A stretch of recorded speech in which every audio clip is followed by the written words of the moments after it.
மக்களே, இதுதான் வெங்காய செடி. வெங்காய செடி பார்த்துருப்பீங்களான்னு நான் தெரியல, இருந்தாலும் உங்களுக்கு காமிக்கிறேன். இதுதான் சின்ன வெங்காயம். இப்போ இந்த சின்ன வெங்காயத்தை பிடுங்குறேன். இங்கே பாருங்கள்,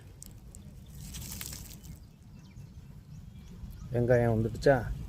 இது மாதிரி வெங்காயத்தை இது மாதிரி பறித்து போட்டு வச்சிடுறாங்க. பறித்து போட்டு வச்சுட்டு அதுக்கப்புறமேட்டுக்கு அங்கே ஒரு அம்மா பிடிங்கிட்டு இருக்காங்க பாருங்கள். வெங்காயம் பிடுங்குறாங்க. பறித்து போட்டு வச்சுட்டு இதை வந்து அதுக்கப்புறமேட்டுக்கு நம்ம ஏற்கனவே போட்ட வீடியோவில் இருக்கிற மாதிரி மூடாக்கு போட்டு வச்சிடுறாங்க. இப்போ பறிச்சுக்கிட்டே போயிட்டே இருக்காங்க பாருங்கள். பறித்து இது மாதிரி அடுக்கி வச்சிடுறாங்க.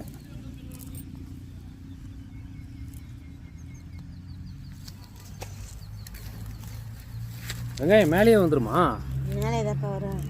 மேலே வந்ததுக்கு தான் பறிக்கணும், கீழே இருக்கும்போது பறிக்கக்கூடாது. மண்ணுக்கு மேலே தெரியுமா? இந்த மாதிரி பிடிங்க எடுத்து அடுக்கி வச்சுக்க வேண்டியது தான். இப்படி தான் சின்ன வெங்காயம் பறிக்கிறாங்க.